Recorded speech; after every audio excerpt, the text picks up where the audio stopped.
नमस्कार, मैं अभिषेक कुमार आप सभी का स्वागत करता हूं रेलवे कैंपस यूट्यूब चैनल पे। तो चलिए आज हम लोग इन्वायरमेंट को आगे कंटिन्यू करेंगे और इन्वायरमेंट में हम लोगों ने क्लास नंबर 1 कंप्लीट कर लिया है और क्लास नंबर 2 कंप्लीट कर लिया। मेनली अगर आप एलपी सीबीटी 2 की तैयारी कर रहे हैं तो आपको पता है कि बेसिक साइंस इंजीनियरिंग ड्राइंग में इन्वायरमेंट का सब्जेक्ट आपको मेंशन किया गया है। तो अब पढ़ेंगे कैसे? तो भाई पूरा एनसीईआरटी, ये जो भी चीजें चल रही है अभी तक हमने 2 क्लास में जो भी चीजें कवर की है, कोई आसमान से या फिर अंतरिक्ष से मैंने चीजें नहीं लाई है भाई। ये सारी की सारी आपको एनसीईआरटी में कवर की गई है। वही चीजें मैं आपको एक सिस्टमैटिक वे में और बड़े ही सरल भाषा में चीजों को समझाते हुए मैं कवर करवा रहा हूँ। इसके अलावा आप जेपीएससी की आप मिसलेनियस सेक्शन में देख ले, वहां पे मेंशन है। बीपीएससी में चले जाए, बिहार एसएससी, जेएसएससी, जेई में चले जाएंगे आप, एनटीपीसी में या फिर कोई भी अदर एग्जामिनेशन, इन्वायरमेंट में आपको जो पढ़ना है भाई एनसीईआरटी ही पढ़ना है। तो आराम से एलपी सीबीटी 2 में तो फिक्स रखिए कि 3 क्वेश्चन इस सब्जेक्ट से आपको मिलेगा। ठीक है, तो बहुत इंपॉर्टेंट है। अब इसके बाद देखिए आज ऑलमोस्ट है कि 3rd क्लास में आपका जो आपका इन्वायरमेंट है पूरा खत्म हो जाएगा।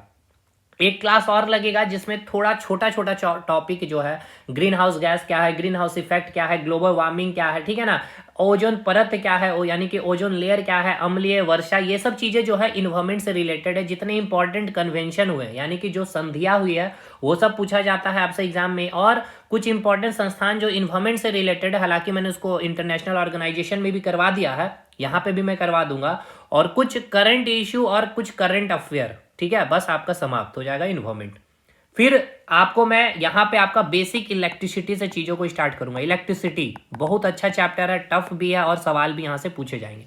चलिए बिना देर के वे चीजों को, और सबसे इंपॉर्टेंट बात भाई, जो इस चैनल पे अभी आप वीडियो को देख रहे हैं, जरूर से जरूर चैनल को आप सपोर्ट करिएगा।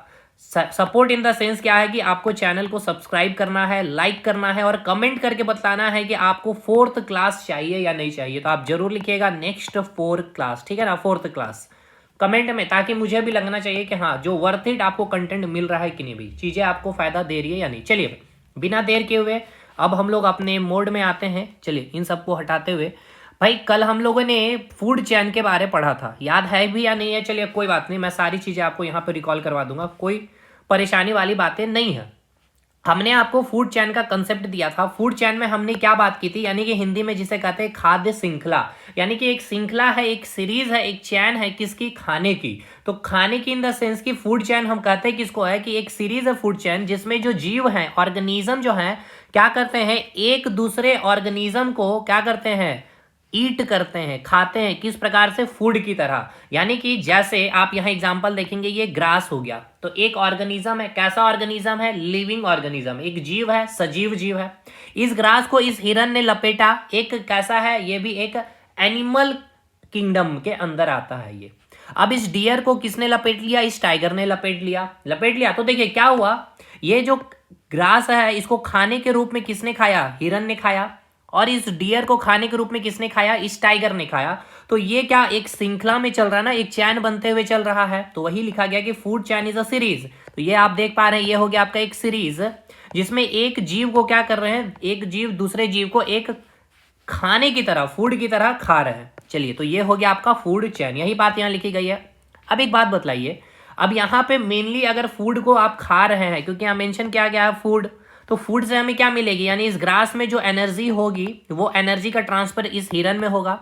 अब इसको खाने के बाद इसमें जो एनर्जी आया, इसकी एनर्जी को अब जब ये टाइगर खाएगा तो इसकी एनर्जी यहाँ पे भी आएगी, यानी कि इसको भी क्या मिलेगा? एनर्जी। यानी कि फूड चैन में क्या ट्रांसफर हो रहा होता है? एनर्जी का ट्रांसफर हो रहा होता है, एक स्टेप से दूसरे स्टेप में। तो यहाँ एक और में मैंने डेफिनेशन लिखा है कि the representation of energy transfer in the form of series.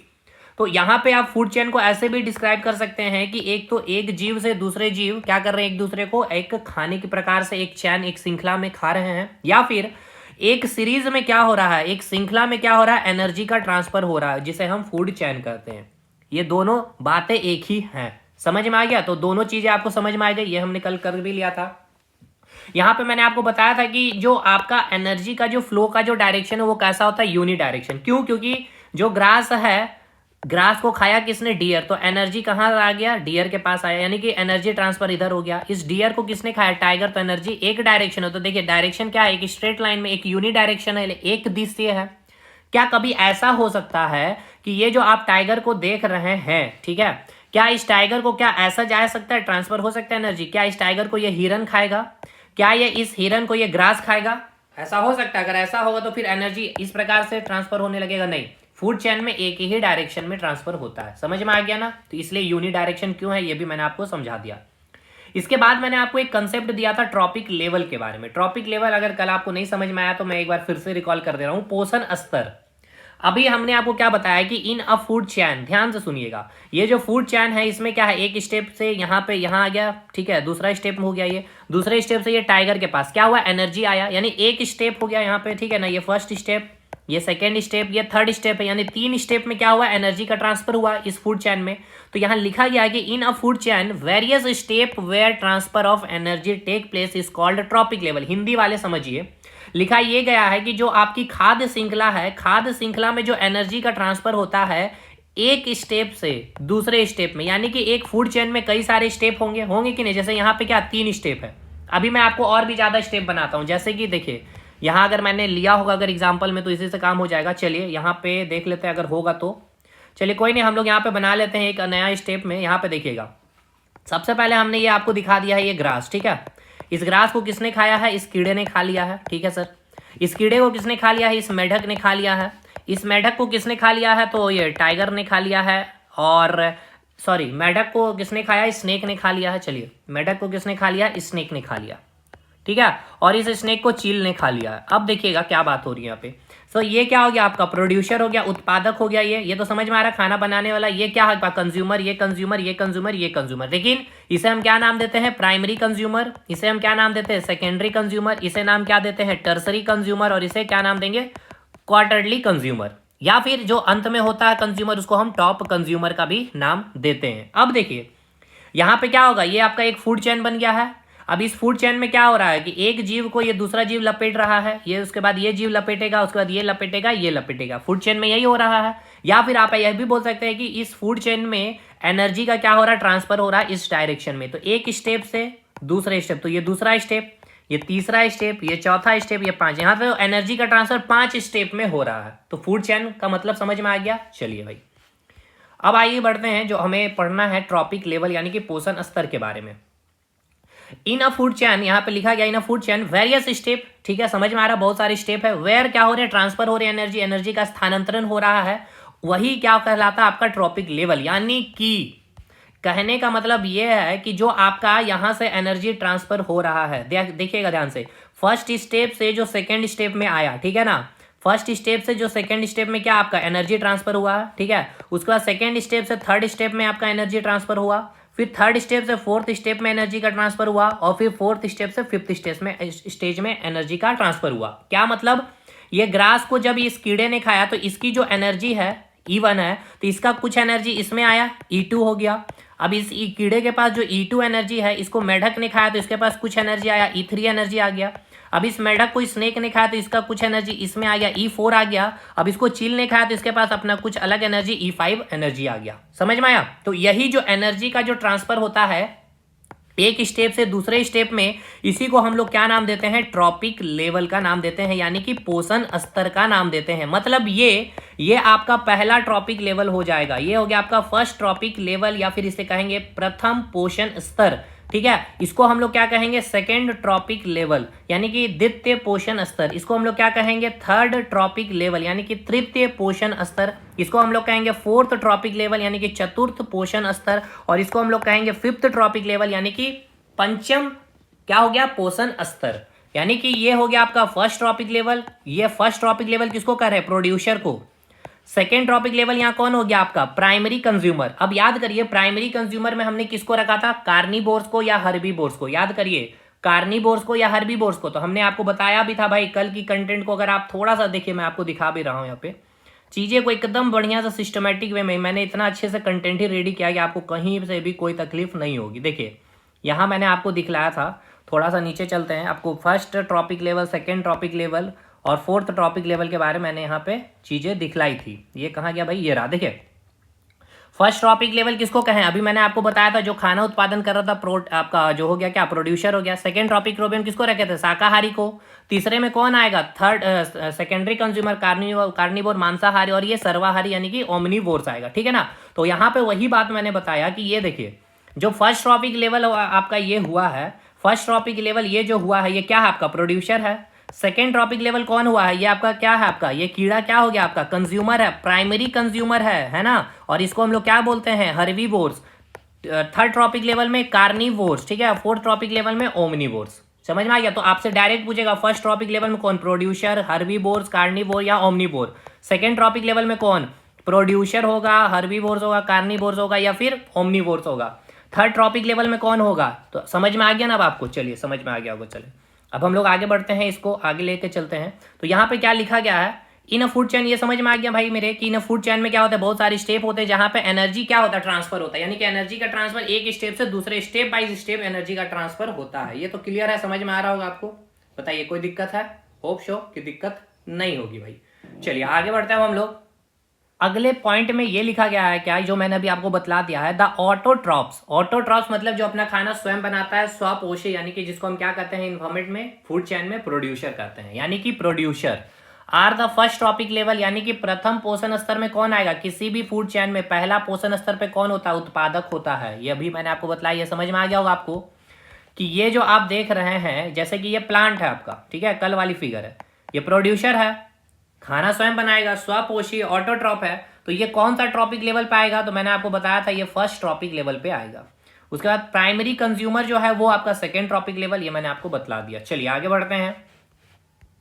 इसके बाद देखिए यहाँ पे लिखा भी है, मैंने सारा चीज लिखी दिया। सेकेंड ट्रॉपिक लेवल इसलिए कहा ना कि एक बार क्लास देख लेने के बाद फिर कंटेंट जिनके पास आ जाएगा उनको कोई दिक्कत नहीं होगी पढ़ने में। यहाँ पे बातें की गई है सेकेंड ट्रॉपिक लेवल की, थर्ड ट्रॉपिक लेवल की और फोर्थ ट्रॉपिक लेवल पे। पोषण स्तर यानी कि द्वितीय पोषण स्तर, तृतीय पोषण स्तर और चतुर्थ पोषण स्तर। तो चतुर्थ पोषण स्तर में कौन आएगा? सबसे अंतिम में कौन था आपका? टर्सरी कंज्यूमर था कि नहीं था भाई? चलिए देखिए आपको मैं याद करवाता हूं कैसे। यहां आइए, ये आपका क्या हो गया? देखिए ये हो गया आपका प्राइमरी कंज्यूमर, ये हो गया आपका सेकेंडरी कंज्यूमर, ये हो गया आपका टर्सरी कंज्यूमर, ठीक है। बाकी ये तो अलग और भी एक लेवल यहाँ पे जुड़ गया है, एक और यहाँ पे जीव आ गए हैं। तो ये क्वार्टरली आपका क्या हो गया? प्राइमरी हो गया, सेकेंडरी हो गया, टर्सरी हो गया, ये आपका क्वार्टरली हो गया कंज्यूमर। चलिए यहाँ पे कौन आएगा? आपका हर्बीवोर्स आएगा। यहाँ पे कौन आएगा? कार्निवोर्स आएगा। यहाँ पे क्या होगा? ओमनीवोर्स आएगा, ठीक है। चार हमें इतना अच्छे से रखना है भाई। ये क्या आपका प्रोड्यूसर है, तो ये हो गया आपका प्रथम ट्रॉपिक लेवल, ये हो गया द्वितीय टॉपिक पोषण स्तर, ये हो गया आपका क्या हो गया? तृतीय पोषण स्तर, ये हो गया चतुर्थ पोषण स्तर। हर्बीवोर सेकेंड ट्रॉपिक लेवल में, कार्निवोर आपका कौन सा हो गया? थर्ड ट्रॉपिक लेवल में, और ओमनीवोर आपका फोर्थ ट्रॉपिक लेवल पे हो गया। चलिए भाई, तो यहाँ पे देखेंगे हम लोग, यहाँ पे वही चीज लिखी गई है कि सेकेंड ट्रॉपिक लेवल पे कौन होगा? आपका हार्बीवोर्स होगा। सेकेंड ट्रॉपिक लेवल पे कौन होगा? आपका हार्बीवोर होगा, प्राइमरी कंज्यूमर होगा। थर्ड ट्रॉपिक लेवल में कौन होगा? कार्निवोर, सेकेंडरी कंज्यूमर, और चतुर्थ में कौन होगा? ओमनीवोर्स यानी कि टर्सरी कंज्यूमर। ये मैंने बना भी दिया है एक बार। फर्स्ट ट्रॉपिक लेवल में आप देख सकते हैं कौन है? प्रोड्यूसर है। सेकेंड ट्रॉपिक लेवल पे कौन है? आपका हर्बीवोर्स है। थर्ड ट्रॉपिक लेवल में कार्निवोर मांसाहारी, और फोर्थ ट्रॉपिक लेवल में सर्वाहारी हो गया, ठीक है। ये उत्पादक हो गया, ये आपका शाकाहारी हो गया, ये आपका मांसाहारी हो गया, ये दोनों हो गया सर्वाहारी, मांसा और शाकाहारी दोनों। अब आइए आगे वाले पॉइंट को हम लोग बढ़ते हैं आगे। यहाँ लिखा क्या गया है कि दिस प्रोड्यूसर क्या है? मतलब प्रोड्यूसर कहने का मतलब क्या? स्वपोषी उत्पादक क्या होता है? अपना खाना स्वयं बनाता है, यानी कि स्वपोषी ऑटोट्रॉप्स है। ये कन्वर्ट क्या करता है? सूर्य से एनर्जी लेता है, यानी सोलर एनर्जी या रेडिएट एनर्जी को खाना बनाता है, यानी कि फूड में, यानी कि केमिकल। फूड में क्या है भाई? केमिकल प्रेजेंट है, कार्बोहाइड्रेट, प्रोटीन, फैट, यही सब है। यही एनर्जी क्या कर रही है? सपोर्ट कर रही है पूरी लिविंग वर्ल्ड की एक्टिविटी को। समझिएगा भाई कैसे। देखिए यहाँ मैंने लिखा है कि जिस दिन प्रोड्यूसर खत्म हो जाएगी ना, तो पूरी दुनिया जो डिपेंड कर रही है, पूरी दुनिया जिसके ऊपर, प्रोड्यूसर के ऊपर, सब खत्म हो जाएगा ये दुनिया। कब? अगर ये आपका प्रोड्यूसर क्या हो गया? अगर खत्म हो गया तो। कैसे? समझिए, ये जो आप देख रहे हैं मेरे भाई, यहां पे देखिएगा, ये आपका क्या है? प्लांट है, ठीक है। ये क्या आपका? प्लांट है। ये भी एक प्लांट है, और ये भी क्या है? ये पानी में पाया जाने वाला प्लांट है, जिसको हम क्या कहते हैं? फाइटोप्लैंक्टन है, ठीक है। अगर ये प्लांट ना होता तो ये हिरन को खाना नहीं मिल पाता। अगर ये प्लांट नहीं हो पाता तो इस कीड़े को खाना नहीं मिल पाता। अगर ये फाइटोप्लैंक्टन नहीं होता तो ये जू प्लैंक्टन को, समझ में आ रहा ना? जू प्लैंक्टन जो सागर के तल में पाए जाते हैं, जीव है उसको बोलते हैं, तो ये जीवित नहीं रहता। तो अगर ये हिरन जीवित नहीं होता तो ये टाइगर को खाना नहीं मिल पाता, ये भी जीवित नहीं रहेगा। अब ये मेढक नहीं रहता, ना ये सांप रहता, ना ये चील जीवित रह पाएगा। उसी प्रकार ये जू प्लैंकटन नहीं तो ये स्मॉल फिश मर जाएगा, इसके बाद लार्ज फिश मर जाएंगे, बाकी जो भी चीजें हैं ऑर्गेनिज्म मर जाएगी। यानी अगर प्रोड्यूसर की संख्या कम होते चली गई तो आपका जो कंज्यूमर है, यानी कि जो फूड चेन जो आगे आपका consumer, primary consumer, secondary consumer, tertiary consumer है, इनका भी अस्तित्व खत्म हो जाएगा, यानी पूरा विश्व खत्म। तो हमें बचाना किसको है? अपने प्रोड्यूसर को बचाना। चलिए भाई, यही चीजें यहाँ पे लिखी भी गई है। तो आगे कंटिन्यू करते हैं। हाँ, तो आगे यहाँ पे लिखा गया है कि जब ये कंज्यूमर प्राइमरी, समझिएगा, कंज्यूमर समझ में आ रहा है, जो क्या है? उपभोक्ता है, जो क्या करता है? दूसरे के ऊपर डिपेंड करता है, किसके ऊपर? प्रोड्यूसर के ऊपर, खाने के लिए। तो primary consumer, secondary consumer, tertiary consumer. तो जब ये कंज्यूमर डेड हो जाते हैं, जब ये कंज्यूमर डेड हो गए, ठीक है ना, तो उसकी डेड बॉडी को डिकम्पोज करने का काम कौन करता है? तब आता है, कौन आएगा? डिकम्पोजर आएगा, यानी अपघटक का रोल आता है। और डिकम्पोजर के बारे में मैंने आपको बता दिया है। डिकम्पोजर किसको किस चीज में कन्वर्ट करता है, क्या आपको याद है? बताइए, ये सब आपको क्वेश्चन पूछेगा। डीकम्पोजर, याद करिए, प्लांट का पत्ती को ही ऐसे एग्जांपल में रखिए, सॉइल में क्या करता है? उसको ब्रेक डाउन करता है। तो प्लांट में क्या है? एक कॉम्प्लेक्स, क्या है? कॉम्प्लेक्स कंपाउंड है। कैसा कॉम्प्लेक्स कंपाउंड है? कार्बनिक या फिर अकार्बनिक, ऑर्गेनिक या इनऑर्गेनिक? तो ऑर्गेनिक है। इसको ब्रेक डाउन करके एक छोटे छोटे पार्टिकल में तोड़ दिया, यानी कि सिंपल कंपाउंड में तोड़ देता है, लेकिन इसमें क्या? कार्बन एब्सेंट, यानी इनऑर्गेनिक, यानी कि कॉम्प्लेक्स ऑर्गेनिक कंपाउंड को सिंपल इनऑर्गेनिक कंपाउंड में कन्वर्ट करता है कौन? आपका डीकंपोजर। और प्रोड्यूसर क्या करता है? सोलर एनर्जी को केमिकल एनर्जी में, मतलब इनऑर्गेनिक सब्सटेंस को ऑर्गेनिक सब्सटेंस में बदलता। भाई ये सब बहुत अच्छे सवाल हैं आपके एग्जामिनेशन के, मैं बार बार इन पे आपको फोर्स भी करवा रहा हूँ और रिकॉल भी करवा रहा हूँ। अगला ये बात बताया गया है कि एक टॉपिक लेवल से, अब देखिए इसको समझिएगा। इससे पहले अब मैं आपको यहाँ आते, अब ये जो मैं अपने आपके लिए फ्लो चार्ट बना के रखा, इस पे काम करते। सबसे पहले समझिएगा, ग्रास है। ये ग्रास क्या है भाई? स्वपोषी है, ऑटोट्रॉप है, मतलब अपना खाना स्वयं बना सकता है, यानी ये क्या हो गया? आपका प्रोड्यूसर हो गया। ठीक है सर, इस ग्रास को खाया किसने? इस कीड़े ने खाया, यानी ये क्या हो गया? 1 डिग्री सी, मतलब प्राइमरी कंज्यूमर है। ठीक है ना, प्राइमरी कंज्यूमर यानी कि प्राथमिक उपभोक्ता है। इस कीड़े को किसने खाया? मेढक ने खाया, यानी कि ये सेकेंडरी कंज्यूमर, द्वितीय उपभोक्ता हो गया। और मेढक को स्नेक ने खा लिया, तो ये टर्सरी कंज्यूमर हो गया, या इसे ही हम टॉप कंज्यूमर कर सकते हैं। लास्ट कंज्यूमर यही है, तो हम उसको क्या नाम देते हैं? Top consumer. अब आइए, ये प्राथमिक उत्पादक होगा कि नहीं, ये बताइए। यानी कि ये हो गया आपका प्राथमिक उत्पादक। कोई दिक्कत? कोई दिक्कत नहीं। अब एक बात बतलाइए, ये कीड़ा को जो खाना मिला किससे? इस ग्रास से मिला है, तो ये हो गया आपका प्राथमिक उत्पादक। किसके लिए? कीड़े के लिए। अब ये कीड़ा को खाएगा कौन? ये मेढक खाएगा। तो मेढक के लिए खाना जो मिल रहा है किससे मिल रहा है? कीड़ा से मिल रहा है। हालांकि ये कीड़ा डिपेंड किससे है? ग्रास के ऊपर है डायरेक्टली। और अगर ये ग्रास ना होता तो ये कीड़ा ना होता, और ये कीड़ा ना होता तो ये मेढक नहीं होता, तो मेढक भी इनडायरेक्टली इसके ऊपर डिपेंडेंट है। लेकिन अभी हमें ये बतलाइए, ये कीड़ा जो मांसाहारी है, ये खाना किससे प्राप्त कर रहा है? इस कीड़े से। तो मेढक के लिए उत्पादक कौन हो गया? ये कीड़ा हो गया। तो ये कैसा उत्पादक होगा? सेकेंडरी उत्पादक होगा, यानी कि द्वितीय उत्पादक होगा, सेकेंडरी प्रोड्यूसर, क्योंकि प्राथमिक प्रोड्यूसर ये हो गया। उसी प्रकार अब ये स्नेक को खाना इस मेढक से मिल रहा है, ठीक है, तो स्नेक के लिए उत्पादक कौन हो गया? ये हो गया। तो ये कौन सा उत्पादक होगा? टर्सरी उत्पादक होगा। अब इसके आगे और भी चैन चलता तो उसके लिए ये क्या हो जाता? उत्पादक हो जाता। जैसे कि अगर यहाँ पे चील होता तो चील का खाना कौन हो गया? ये स्नेक हो गया। तो स्नेक कौन सा उत्पादक हो जाता? क्वार्टरली प्रोड्यूसर हो जाता। क्लियर हो गया? अब आइए, हमने ये बताया था कि अब यहां से क्या है? फूड का ट्रांसफर, ये इसको खा रहा है, ये इसको खा रहा है, तो यहां से क्या होगा? आपका एनर्जी का ट्रांसफर होगा कि नहीं होगा? एनर्जी ट्रांसफर होगा, एक स्टेप बाइज स्टेप होगा। तो ये आपका क्या हो गया? पहला, यानी कि यहां से पोषण, भाई ये फूड बनाया प्लांट ने, फल फूल जो भी बनाया, कार्बोहाइड्रेट है, प्रोटीन है, वसा है, न्यूट्रिएंट्स है ना, पोषण है। तो ये इसको अगर खाया तो कीड़े के अंदर आ गया, यानी कि ये पोषण यहां से यहां चला गया, तो ये प्रथम पोषण स्तर इसको बोलेंगे, यानी कि फर्स्ट ट्रॉपिक लेवल। और मैंने बताया भी था, जो प्रोड्यूसर है उसको हम क्या कहते हैं? प्रथम पोषण स्तर। ठीक है, उसके बाद ये आपका सेकेंड ट्रॉपिक लेवल हो जाएगा कौन? प्राइमरी कंज्यूमर, यानी कि हर्बीवोर्स।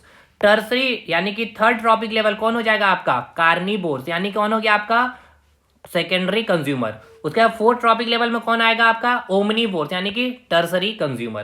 क्लियर हो गया भाई ये चीजें पूरा अच्छे से?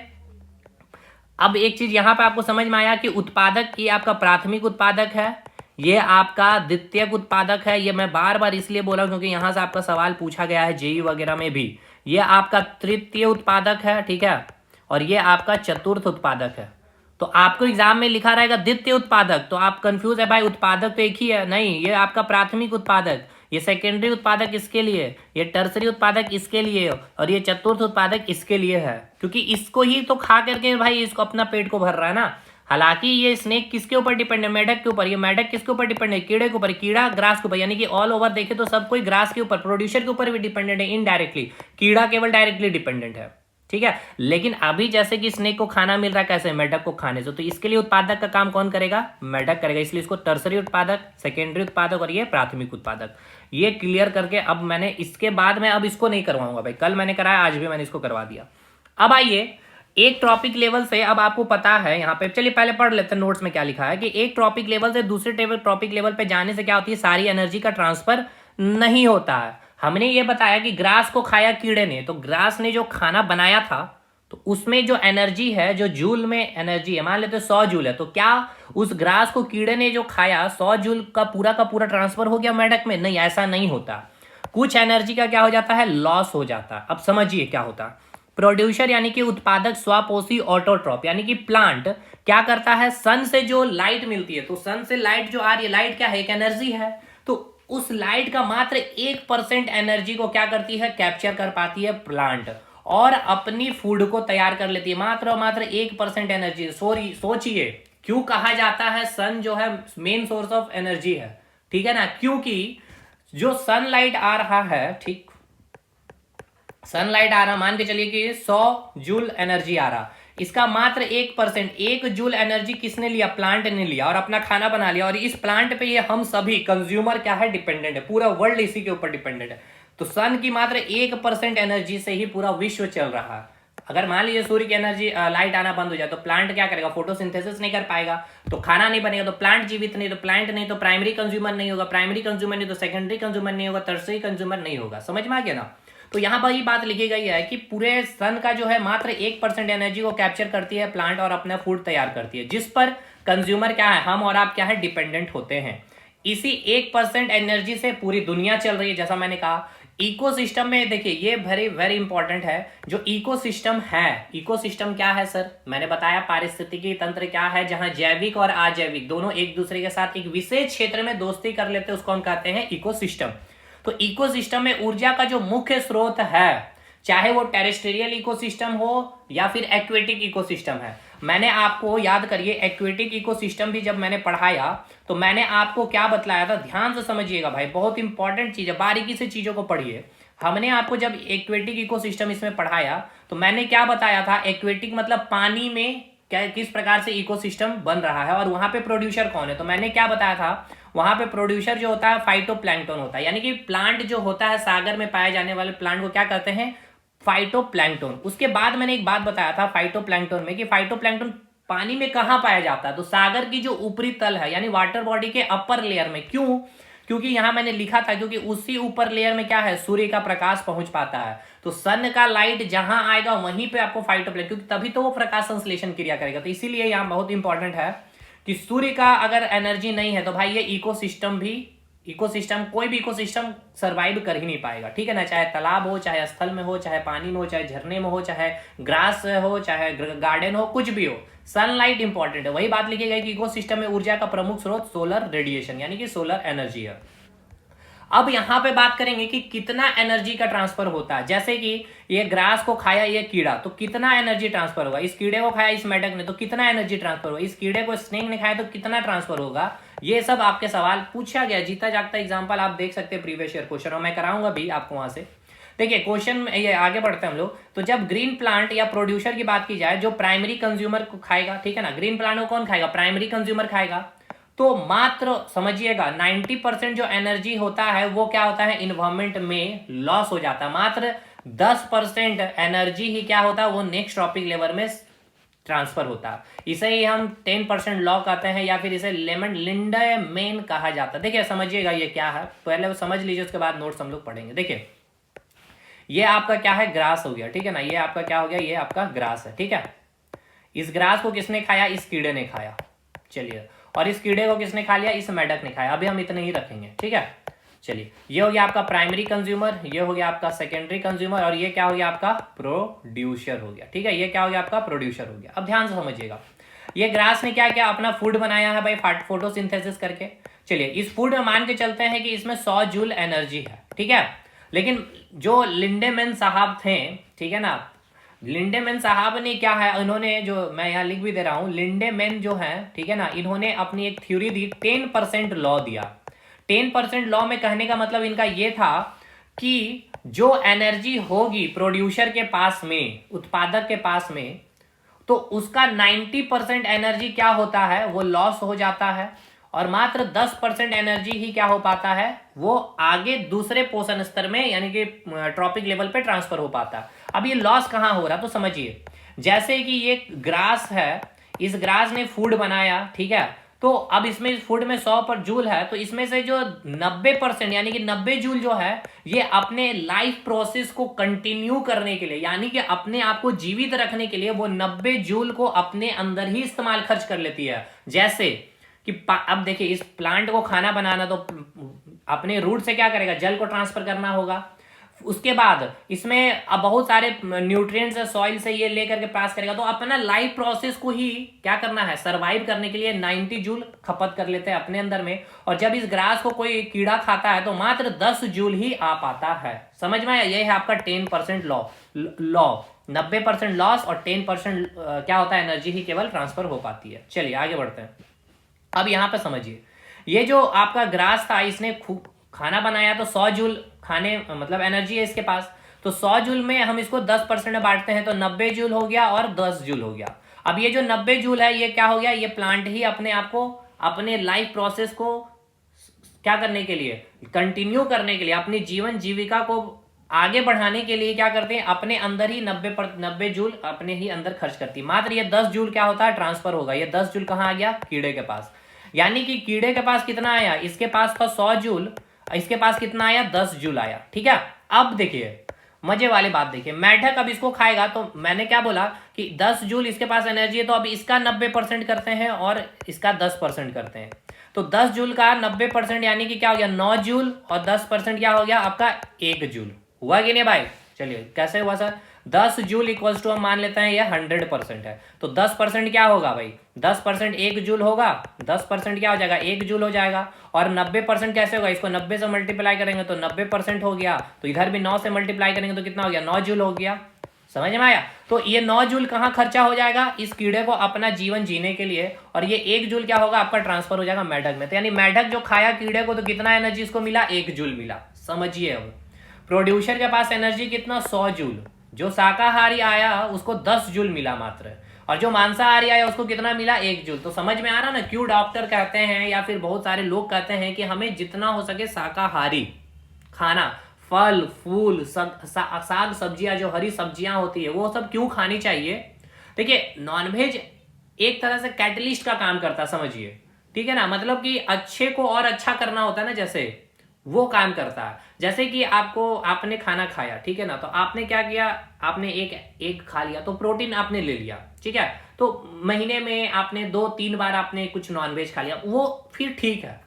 लेकिन आप पूरे दिन उसको दबाए जा रहे हैं चिकन मटन हर दिन, तो वो देखिए नुकसान है। आपको लगता है कि हम चिकन मटन से एनर्जी ज्यादा ले रहे हैं, देख लीजिए कितना एनर्जी आ रहा है मांसाहारी को। समझ में आया ना, ठीक है। अब यहीं पे आगे हम एक और स्टेप बढ़ा लेते हैं, मानव का भी ले लेते हैं, यहीं पे आगे ले लेते हैं। मानव ने खाया मेढक को, मेढक खाने का मतलब यहाँ पे मुर्गा भी आ सकता है, बकरी भी आ सकती है, ठीक है ना, सेकेंडरी कंज्यूमर में, क्योंकि भाई कीड़े को खा रहे हैं, मुर्गी भी, ये आपका बकरी यहाँ पे भी आ सकता है, ठीक है ना। तो इस बकरी को कौन लपेट रहा, मानव भी लपेट रहा है, और मुर्गे को भी लपेट रहा, उसके अंडे को भी लपेट रहा। तो कितना एनर्जी आ रहा समझिएगा, यहाँ पे मान के चलते हैं अगर मुर्गा है या मुर्गी है, 1 जूल है इसके पास, ठीक है, 1 जूल एनर्जी अभी। अब 1 जूल को हम लोग बांटेंगे 90% में और 10% में। 10% मतलब 0.1 जूल, और ये हो गया 0.9 जूल। तो 0.9 जूल तो ये मुर्गा अपने जीवन को जीवन जीने में खर्च कर दिया, मात्र और मात्र 0.1 जूल आपको मिल रहा है, समझिएगा 0.1 जूल मिल रहा है। या फिर अगर इस ग्रास को बकरी यहाँ पे खा लिया है, इस बकरी को आप मानो अगर यहाँ पे खा लिया, तो मानो वो कितना मिल रहा है, मात्र 1 जूल मिल रहा है। समझ में आ गया, 10% लॉ क्या है लिंडेमैन का, समझ में आ गया होगा सर। चलिए अब आइए यहाँ पे, अब इसको एक बार पढ़ लेते हैं क्या लिखा गया। जब ग्रीन प्लांट को, ठीक है ना, जब ग्रीन प्लांट को प्राइमरी कंज्यूमर खाएगा, ठीक है, यानी ग्रास को अगर मेढक खा रहा है या कीड़ा खा रहा है ऐसा समझिएगा, तो 90% एनर्जी क्या होगा, इन्वायरमेंट में हीट के फॉर्म में लॉस नष्ट हो जाएगा और अपने लाइफ प्रोसेस को कंटिन्यू करने में वो जीव खर्च करता है।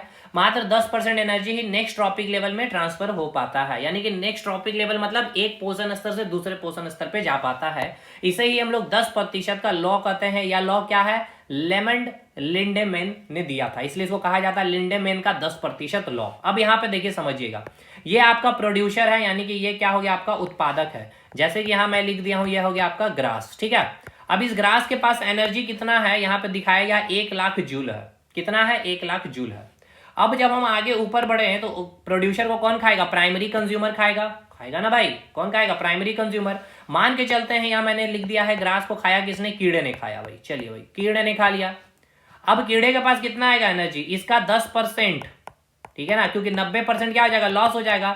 तो 90,000 जूल क्या हो गया, ये प्रोड्यूसर ने 90,000 जूल अपने जीवन को आगे बढ़ाने के लिए, जीवन जीने में अपना खर्च किया प्लांट ने, और इसमें हीट के फॉर्म में एनर्जी लॉस हो गया। मात्र 10% मतलब 10,000 जूल यहाँ आई, किसके पास, कीड़े के पास। यानी ये जो कीड़ा जो ग्रास को लपेटा, तो 1,00,000 में मात्र इसको केवल 10,000 जूल एनर्जी ही मिला, यानी 1,00,000 पैसा में इसको मात्र 10,000 पैसा मिला। अब आइए टर्सरी कंज्यूमर में, सॉरी सेकेंडरी कंज्यूमर में। तो सेकेंडरी कंज्यूमर में यहां मान के चलते हैं मेढक आ गया। अब ये मेढक को 10,000 जूल का 90% जूल निकालेंगे तो यानी कितना हो गया आपका, 10,000 में 9,000 जूल क्या हो गया भाई, ये अपने कीड़े मेढक जो हो गया अपने आप को अपने ऊपर खर्च किया, हीट के फॉर्म में लॉस किया। मात्र 1,000 जो है एनर्जी, यानी 1,000 रुपया 10,000 में मिला किसको, मेढक को। अब मेढक के बाद मेढक को खा लिया किसने, सांप ने। तो सांप जब 1,000 का 10% करेंगे तो मात्र 100 रुपया ही इसको मिला, 100 जूल ही मिला, बाकी 900 जूल ये मेढक ने अपने जीवन जीने में खर्च कर दिया। समझ में आ गया ये चीजें भाई। चलिए अब एक बात बतलाइए, यहां से आपको क्या समझ में आया, यहां से आपको क्या समझ में आया। चलिए मैं आपको एक सवाल करता हूं और फिर देखता हूं कि आपने समझा भी या नहीं समझा। चलिए अब मैं एक फूड चैन ले रहा हूं, ठीक है ना, फूड चैन यहाँ मैंने लिया भी है ऐसे यहाँ पे। चलिए मैं एक फूड चैन ले रहा हूँ यहाँ पे, अच्छे से फिर से बना करके इसको हटा लिया जाए भाई। अभी मैं आपको एक फूड चैन बना रहा हूँ और मुझे बताइएगा, ये हो गया आपका ग्रास, ठीक है, ये हो गया आपका ग्रास। इसको लपेटा किसने, कीड़े ने लपेट लिया, एक प्राइमरी कंज्यूमर हो गया। इसको लपेट लिया मेढक ने, ये हो गया आपका सेकेंडरी कंज्यूमर। और ये हो गया आपका टर्सरी कंज्यूमर, सांप हो गया, ठीक है, स्नेक हो गया। यहाँ मैं लिख दे रहा हूँ प्राइमरी कंज्यूमर, ये हो गया आपका सेकेंडरी कंज्यूमर, और ये हो गया आपका टर्सरी कंज्यूमर। ग्रास हो गया यानी आपका ये प्रोड्यूसर हो गया। अब एक बात बताइए, जब हम इस साइड जा रहे हैं, लेफ्ट टू राइट जा रहे हैं, ठीक है ना, लेफ्ट टू राइट जा रहे हैं। लेफ्ट टू राइट जाने का मतलब क्या है कि अगर हम प्रोड्यूसर से प्राइमरी कंज्यूमर की ओर, फिर सेकेंडरी कंज्यूमर की ओर, फिर थर्ड कंज्यूमर की ओर अगर हम जा रहे हैं, तो एनर्जी क्या हो रहा है, घट रहा है या फिर इंक्रीज हो रहा है, या फिर एनर्जी क्या हो रहा है, एनर्जी इंक्रीज हो रहा है या फिर डिक्रीज हो रहा है, आप बताइए। तो आपने देखा ग्रास के पास 1,00,000 जूल एनर्जी थी। अब ये लेफ्ट टू राइट यानी कि ऊपर यहाँ पे बनाया गया है, मैंने यहाँ पे जो बनाते हैं हम लोग ऐसे लेफ्ट टू राइट ही दिखाते हैं। ये पूछता है तो जब यहाँ गया तो 10,000 हो गया, 1,000 हो गया, 100 जूल हो गया, यानी कि लेफ्ट टू राइट जाने पर एनर्जी क्या हो रही है, घट रही है, ठीक है ना। समझ में आ गया। यहाँ पे क्या कितना था, 1,00,000 जूल था, ठीक है, 1,00,000 जूल था। ये आपका 10,000 में आ गया, ये आपका 1,000 में आ गया, और ये फिर आपका 100 जूल में आ गया। तो एनर्जी घटती है लेफ्ट टू राइट जाने पे। क्लियर हो गया। या फिर आपको ऐसे भी याद रखना है कि फर्स्ट ट्रॉपिक लेवल से second trophic level, third trophic level, fourth trophic level आने पे एनर्जी डिक्रीज होती है। इस तरह से भी आपको पूछा जा सकता है। चलिए तो आगे बढ़ते हैं हम लोग। आगे लिखा गया है कि फूड चेन में जैसे ही हम लोग लेफ्ट से राइट जा रहे होते हैं तो एनर्जी क्या होता है, घटते जा रहा है। और एक टाइम ऐसा आएगा कि एनर्जी क्या होगा, जीरो हो जाएगा, होगा ना भाई। लास्ट में 100 जूल, 100 जूल के बाद 10 जूल, 10 जूल के बाद 1 जूल, 1 जूल के बाद क्या ही जाएगा, 0.9 जूल का ट्रांसफर, तो जीरो हो जाएगा। इसलिए फूड चेन में जनरली, इसलिए फूड चेन में आपको जनरली 3 से 4 स्टेप ही देखने को मिलेंगे। जैसे कि यहाँ देखिए, यहाँ जो आपको दिखाया गया है, यहाँ पे 3 कितना स्टेप है, एक स्टेप हो गया, ये दूसरा स्टेप हो गया, तीसरा, ये चौथा स्टेप, ज्यादा ज्यादा एक और स्टेप बनेगा, 5 स्टेप। क्योंकि इसको 100 जूल के बाद यहाँ पे कितना आएगा, मात्र 10 जूल ही आएगा इसको जो खा रहा होगा सांप को, यानी चील, ठीक है ना। तो ये फूड चेन में मेनली मैक्सिमम टू मैक्सिमम 4 या 5 स्टेप ही दिखाया जाता है। रीजन समझ में आ रहा है, क्योंकि एनर्जी क्या होता है, बहुत ही कम हो जाता है, या फिर कहा जाए तो जीरो हो जाता है, ऑलमोस्ट जीरो हो जाता है। तो फिर भाई उसको कौन ही खाए फूड चेन में, ठीक।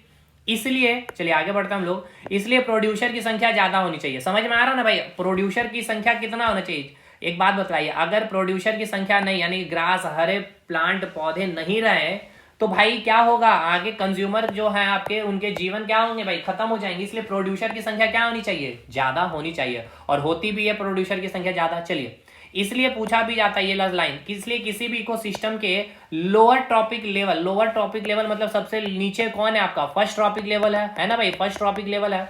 तो फर्स्ट ट्रॉपिक लेवल में कौन है, प्रोड्यूसर है, तो प्रोड्यूसर की संख्या क्या होनी चाहिए, अधिक होनी चाहिए। और जैसे हम फर्स्ट के बाद सेकंड ट्रॉपिक लेवल पे आएंगे तो फिर वो संख्या क्या होगी, कम हो जाएगी। जैसे कि ग्रास को खाने वाला कीड़ा है, ठीक है, तो कीड़ा का संख्या ग्रास से कम है। कीड़े को खाने वाला मेढक की संख्या कम है। मेढक को खाने वाला सांप की संख्या कम है। सांप को खाने वाले चील, इसकी संख्या कम है ना। तो ये इकोसिस्टम का एक बेस्ट एग्जांपल मैंने आपको बतला दिया। तो फूड चेन खत्म है, ट्रॉपिक लेवल खत्म है। इसके क्वेश्चन मैं आपको कराऊंगा, ठीक है ना, पहले समझ लीजिए। बहुत अच्छे शानदार सवाल कराऊंगा, पूछे गए सवाल भी कराऊंगा, एक्सपेक्टेड भी कराऊंगा। अब हम लोग पढ़ेंगे फूड वेब के बारे में, यानी कि खाद्य जल के बारे में, कि ये भाई खाद्य जल कौन सी बला है, ठीक है ना। अभी तक हम लोग फूड चेन के बारे में पढ़ रहे थे, लेकिन अब हम पढ़ने वाले हैं खाद्य जाल के बारे में, ठीक है। देखिए अब एक बात यहाँ समझ में आ रहा होगा आपको कि जाल यहाँ पे आप पढ़ने जा रहे हैं। जाल कैसा होता है, आपने देखा होगा, जाल एक बार इधर इधर घुमा, कभी स्ट्रेट लाइन में नहीं होता, ठीक है ना, स्ट्रेट नहीं होगा खाद्य जाल, ठीक है ना। खाद्य जाल जो होता है कभी स्ट्रेट नहीं होता। अब इसको खाद्य जाल क्यों बोला गया, इसको समझिएगा। जाल नुमा यहाँ स्ट्रक्चर बन जाता है, ऐसा इसीलिए क्योंकि यहाँ पे कई सारे फूड चेन, ठीक है ना, कई सारे फूड चेन क्या होते हैं, एक ग्रुप के फॉर्म में बन जाते हैं। जैसे ही चलिए पहले देख लेते हैं क्या यहाँ लिखा गया है। देखिए यहाँ ग्रास है, ग्रास को खाया किसने, हिरन ने खाया है, ठीक है, और हिरन को किसने खाया, टाइगर ने खाया। तो देखिए इस केस में एक बात बतलाइएगा, ठीक है ना, समझिएगा। पहले ये जो केस दिया गया आपको, ये वाला केस जो दिया गया, इस केस में अगर डियर कहे कि केवल मैं ग्रास ही खाऊंगा, ठीक है ना, यानी ये जो हिरन है ये कहेगा, अगर ये केवल ग्रास ही खाएगा, कह दे ऐसा कि हम केवल ग्रास ही खाऊंगा, तो ग्रास की संख्या क्या होगी, कम होगी भाई, प्रोड्यूसर की संख्या कम हो जाएगी। तो और या फिर कम होने के साथ साथ ये खत्म भी हो सकती है। तो ग्रास में कमी या लुप्त हो जाने से क्या होगा, फिर ये डियर कहाँ जाएगा भाई खाने के लिए, इसका ही अस्तित्व खत्म हो जाएगा। इसका अस्तित्व खत्म हो जाएगा तो टाइगर भी खत्म हो जाएगा। इसीलिए, ठीक है ना, वही लिखा गया। उसी प्रकार टाइगर भी कहीं कहे कि केवल मैं डियर ही खाऊंगा, उसी प्रकार टाइगर कहेगा कि केवल हम हिरन ही खाएंगे, तो हिरन का अस्तित्व ऐसा ही कम हो रहा भाई ग्रास से, क्योंकि ग्रास की वही केवल खा रहा है, तो भाई इसका भी संख्या कम हो जाएगा, ठीक। तो डियर खत्म हो जाएगा, हिरन खत्म हो जाएगा, तो टाइगर का अस्तित्व खत्म हो जाएगा। इस प्रकार से इसलिए जो ये आपका डियर है ग्रास तो खाएगा ही, साथ के साथ वो और भी कई अन्य पादप पदार्थ को भी खाएगा और अन्य जीव को भी खाता है। इससे क्या है ना कि आपका इकोसिस्टम कंटिन्यू लाइफ प्रोसेस जो हमारे ऑर्गेनिज्म की बात की जाए वो बनी है। यहाँ कोई चीज की कमी नहीं हो पा रही है कि ये ग्रास को भी खा सकता है डियर, कुछ अदर फल को भी खा सकता है, कोई दूसरे ऑर्गेनिज्म को भी खा सकता है। समझ में आ गया ना, जैसे जहां पे उसकी अवेबिलिटी होगी, उपलब्धता होगी, उसके अनुसार वो हिरन खाना खाएगा।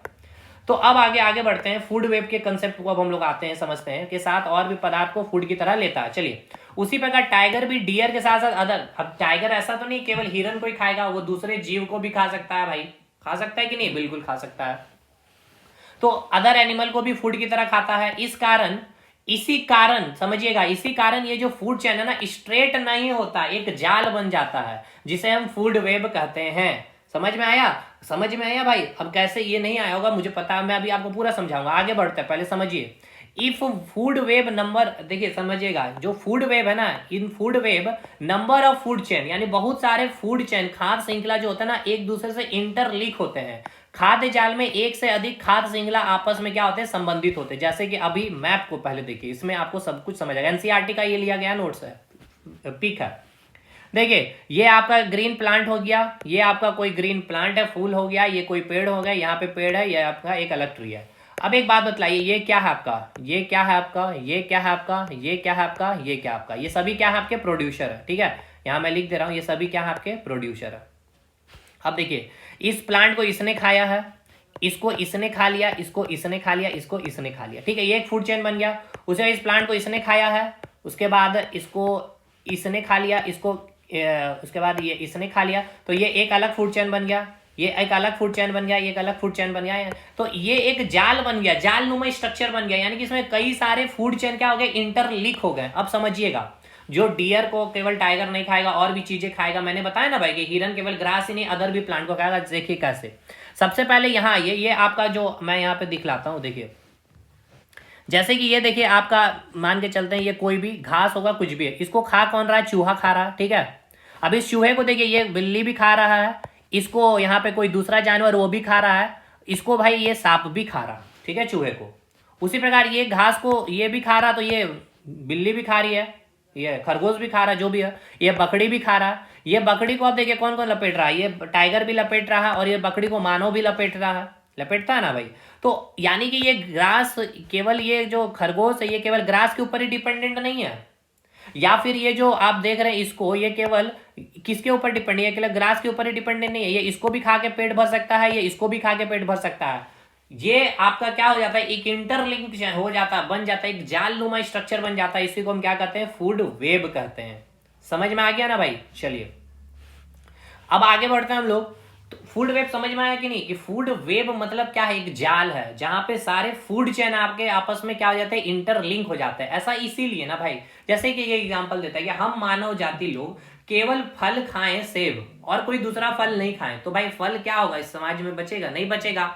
लेकिन ऐसा नहीं है, हम लोग फल केवल सेब भी नहीं खाते, अमरूद भी खा लेते हैं, केले भी खा लेते हैं, नाशपाती भी खा लेते हैं, अंगूर भी खा लेते हैं। इससे क्या है, फल सेब जो है उसकी उपलब्धता बनी हुई है। ठीक, तो बस वही एग्जांपल दे रहा हूं यहाँ पे इस फिगर के माध्यम से, ये जो जाल बना हुआ है कि अब यहां समझिएगा, इसको हम पहले थोड़ा साफ कर लेते हैं। देखिएगा यहाँ पे मैं आपको समझाता हूं, अच्छे से आपको समझ में आएगा। एक मिनट मेरे भाई, इसको पहले रब कर लिया जाए। एक मिनट। चलिए देखिए, पेस्ट अभी समझिएगा। जैसे कि इसका एग्जांपल लीजिए, ये चूहे का, ये चूहा को कौन कौन लपेट रहा है, ये चूहा को सांप भी लपेट रहा है। ठीक है, मान लीजिए सांप अगर को चूहा नहीं मिला, वहां पे अगर जंगल में सांप चूहा नहीं है, तो ये सांप देखिए किसको खा सकता है, इसको भी खा सकता है, या इस मेढक को मिल गया तो उसको भी खा सकता है। समझ में आया ना चीज को, ये हो गया फूड चेन। बहुत सारे फूड चेन आपस में मिलकर एक जाल बना लिए। अब इस चूहे को ये लपेट रहा है, ठीक है, और इस चूहे को ये भी लपेट रहा है। अगर यहाँ चूहा नहीं इसको मिल पाया तो ये भाई सांपे को लपेट लेगा, जो जहां वहां पे उसको मिल जाएगा उसको लपेट लेगा। ये हो गया एक जालनुमा स्ट्रक्चर बन जाता है फूड चेन का। इसमें बहुत सारे फूड चेन क्या हो जाते हैं, इंटरलिंक हो जाते हैं। इसी को हम फूड वेब कहते हैं। चलिए भाई, और ऐसा इसीलिए क्योंकि भाई जो प्रोड्यूसर है उसकी संख्या कम नहीं हो जाए, इसीलिए। ठीक है ना। उसके बाद अगर जो प्राइमरी कंज्यूमर है, मान लीजिए केवल सांप मेढक को ही खाएगा, तो केवल सांप मेढक को ही खाएगा तो भाई मेढक की संख्या ही कम हो जाएगी, उसका ही अस्तित्व तो खत्म हो जाएगा। समझे। चलिए तो आगे बढ़ते हैं। इन फूड चेन, अच्छा फूड चेन में transfer of energy in unit एक डायरेक्शन में होता है, ये मैंने बता दिया। कभी ऐसा नहीं होता है कि टाइगर को डियर खाएगा, ये बातें मैंने आपको बतला दी। चलिए, मतलब जो एनर्जी ऑटोट्रॉप स्वपोषी ने सन से ली है, मतलब प्लांट ने सन से लिया एनर्जी, वो एनर्जी फिर से सनलाइट के पास नहीं। मतलब बात ये है कि ये सन था और ये आपका प्लांट है, इससे क्या हुआ, एनर्जी हमने लिया, ये प्लांट ने लिया, ये एक यूनि डायरेक्शन है। कभी ऐसा हो सकता है कि ये सन चाहेगा कि भाई इससे हम एनर्जी ले लें, इधर ट्रांसफर होगा, नहीं, एक ही डायरेक्शन में पास होता है। यूनि डायरेक्शन का मतलब यही है। अब आइए अगला टर्म है बायो मैग्निफिकेशन, यानी कि जैव आवर्धन। वेरी वेरी इंपॉर्टेंट है, ठीक है ना। ये शायद इस इन्वायरमेंट चैप्टर का लास्ट टॉपिक भी हो सकता है, बायो मैग्निफिकेशन। इसके बाद हाँ देखिए, इसके बाद सारे क्वेश्चन आपके आ जाएंगे, सारे एग्जाम्पलर के क्वेश्चन, एनसीईआरटी के क्वेश्चन, प्रीवियस ईयर के क्वेश्चन। पहले समझते हैं बायो मैग्निफिकेशन होता क्या। चलिए पहले बायो मैग्निफिकेशन टर्म क्या है इसको समझिएगा। बायो मैग्निफिकेशन, हिंदी में इसको क्या कहते हैं, बायो मैग्निफिकेशन। ठीक है, बायो मैग्निफिकेशन यानी हिंदी में इसको कहते हैं जैव आवर्धन। अब इसके कंसेप्ट को समझिएगा। सबसे पहले मैग्निफिकेशन मतलब क्या होता है, किसी भी चीज को मैग्नीफाई कर देना। मतलब आप अपने आंखों में चश्मे लगाते हैं भाई, आपको कोई चीज क्लियर, लेंस मैंने पढ़ाया भाई, आप में से जो एलपी में आपने फीडबैक भी दिया भाई कि बहुत अच्छा गया सर, आपके अपने जो पढ़ाए एज इट इज आए, तो भाई पढ़ाया ही था मैंने, बहुत अच्छा ही हुआ कि नो डाउट। चलिए आगे बढ़ते हैं। हमें कोई भी चीजें जैसे दूर की चीजें देखनी है भाई, नहीं दिख पा रही है, तो हमें क्या करते हैं, डॉक्टर सलाह देती है। ठीक है, तो चश्मा लगाते हैं तो कॉन्वेक्स लेंस या कॉनकेव लेंस, डिपेंड करता है कि आपकी क्या विजिबिलिटी में क्या प्रॉब्लम है। चलिए आगे बढ़ते हैं, उतना हम लोग को फिजिक्स में अभी इन नहीं करना है। तो लेंस क्या करता है, अब आपको सामने की चीजें नहीं दिखाई पड़ रही है, जैसे कि ये चीजें धुंधली अगर मान ले दिख रही है, ठीक है ना। अभी मान ले तो मैं पूरा जूम इन कर दे रहा हूं, अभी नहीं दिख रही है भाई, यहाँ पे क्या चीजें लिखी गई है, नहीं ना दिख रही है। अब आपने जैसे लेंस को लगा लिया ना, तो इसको मैग्नीफाई कर दिया। अब आपको देखिए ये हो गया मैग्नीफाई, और ये अभी आपने लेंस नहीं लगाया तो इस प्रकार से दिख रहा। अब यही चीज जैसे आपने लेंस लगा लिया तो उसको मैग्नीफाई कर दिया, यानी कि क्या कर दिया है, बड़ा कर देना, यानी इंक्रीज कर देना। चलिए ये हो गया मैग्निफिकेशन का कंसेप्ट। बायो, बायो मतलब समझ रहे, बायो जैव, जैव यानी कि जीवित चीज, ठीक है ना। यानी कि कोई भी जीवित चीज में क्या होगा, मैग्निफिकेशन देखने को मिलेगा, यानी कि जो लिविंग ऑर्गेनिज्म है उसमें जो क्या होता है, चीजें इंक्रीज होती है, बड़ी होती चली जाती है। अब इसको ही हम लोग समझेंगे कैसे बड़ी होती जाती है, क्या इसका है कंसेप्ट, इसको समझते हैं। देखिए दो कंसेप्ट में हम लोग लेंगे और अच्छे से समझेंगे भाई, इससे सवाल आपका एग्जाम में बनता है। जैसे कि आपको मैं एक एग्जांपल देता हूं, यहाँ पे पानी है, ठीक है, तालाब है, कुछ भी समुद्र है, जो भी ले लीजिए, मैं यहाँ पे पॉन्ड लिख दिया हूं। अब इस पानी में क्या है भाई, कुछ टॉक्सिक एलिमेंट होंगे, होते हैं कि नहीं होते, बतलाइए। टॉक्सिक एलिमेंट होते हैं जैसे कि आपने मूर्ति विसर्जन किया, मिट्टी सॉइल्स आ गया इस पानी के अंदर, प्लास्टिक डाल दिया वो आ गया, फल फूल इसमें डाल दिए उसके टॉक्सिक एलिमेंट इसमें आ गया। यानी जो टॉक्सिक एलिमेंट जो होते हैं ना, ये क्या होते हैं, एक कॉम्प्लेक्स फॉर्म में होते हैं। कॉम्प्लेक्स फॉर्म समझ में आ रहा है, जटिल। जटिल कहने का मतलब ये है कि ये नॉन बायोडिग्रेडेबल होते हैं। नॉन बायोडिग्रेडेबल मतलब क्या होता है, इसको भी समझिएगा। नॉन बायोडिग्रेडेबल कहने का मतलब कि ये जो टॉक्सिक एलिमेंट होते हैं ना, इसका ब्रेकडाउन नहीं हो पाता है, ये टूट नहीं पाता है। और अगर ये टूट नहीं पाएगा तो ये पानी में उपस्थित है। अब इस पानी में क्या है, आपका स्मॉल फिश है, मान के चलते ये आपका स्मॉल फिश हो गया, तो ये स्मॉल फिश के अंदर क्या हुआ, आपका ये टॉक्सिक एलिमेंट इसके अंदर आ गया। तो मान के चलते हैं यहाँ पे जो टॉक्सिक एलिमेंट है, यहाँ पे मान के चलते हैं नंबर जो है टॉक्सिक एलिमेंट में, तो 4 यहाँ पे टॉक्सिक एलिमेंट है, ठीक है। अब ये टॉक्सिक एलिमेंट क्या हो गया, इस स्मॉल फिश के अंदर आ गया, यहाँ मैं लिख दे रहा हूँ, ये स्मॉल फिश है भाई, पानी के अंदर है, ऑक्सीजन ले रहा है, खाना वगैरह यही मिल रहा है इसको पानी के अंदर से, तो ये टॉक्सिक एलिमेंट सिंपल सी बात है यहाँ जाएगा ही जाएगा एज ए फूड। तो अब मैंने क्या बताया, बायो में, यानी कि जब कोई जीव आ जाएगा ना, उसमें मैग्नीफाई हो जाती है चीजें। तो ये टॉक्सिक एलिमेंट क्या होता है ना, जैसे इसको कोई लिविंग ऑर्गेनिज्म मिल जाती है ना, तो इसमें और ज्यादा तेजी से इसकी नंबर इंक्रीज हो जाती है। तो इसमें आने के बाद स्मॉल फिश में टॉक्सिक एलिमेंट क्या होता है, इसकी संख्या 6 हो गई है, यानी कि इंक्रीज हो गई, मैग्नीफाई हो गई है, ठीक है, आवर्धन हो गया है। ऐसा इसीलिए क्योंकि ये जो टॉक्सिक एलिमेंट इसके अंदर आया है, ये टॉक्सिक एलिमेंट नॉन बायोडिग्रेडेबल है, जो टूटता नहीं है। अब हुआ क्या, इस स्मॉल फिश को लपेट कौन लिया, ये बड़ा फिश लपेट लिया, ठीक है, ये लार्ज फिश लपेट लिया, बड़ा जीव आ गया, तो इसमें ये टॉक्सिक एलिमेंट इसमें आ गया, तो इसमें क्या हो गया, 10 हो गया टॉक्सिक एलिमेंट। तो ये हो गया बायो मैग्निफिकेशन का कंसेप्ट। अब इस बड़ी मछली को क्या हुआ, लपेट किसने लिया, हम और आपने लपेट लिया, हम बड़ा हो, सबसे बड़ा मछली है। अब हमारे अंदर भी ये टॉक्सिक एलिमेंट आ गया, क्योंकि यहाँ पे टॉक्सिक एलिमेंट 10 है, ये भी नॉन बायोडिग्रेडेबल था, टूटा नहीं अंदर। अब ये हमारे अंदर आ गया, तो अब इसमें हम संख्या देख गए, 15 हो गया। देखिए जो संख्या थी यहाँ पे 4 टॉक्सिक एलिमेंट की, अब इसकी संख्या कितना यहाँ हो गया, 15 हो गया। तो क्या ये मैग्नीफाई हुआ कि नहीं, 4 से 15 बड़ा हो गया। तो बायो मैग्निफिकेशन का कंसेप्ट समझ में आया कि नहीं आया, बताइए, आ गया है कि नहीं, बिल्कुल आ गया होगा। चलिए तो चलिए अब आगे बढ़ते हैं। आगे क्या लिखा गया है, this process by which the harmful and toxic, harmful कोई भी एलिमेंट हो सकता है या कोई भी टॉक्सिक एलिमेंट, जो क्या होगा भाई, ब्रेक डाउन नहीं करेगा, ठीक है ना, inter into the food chain.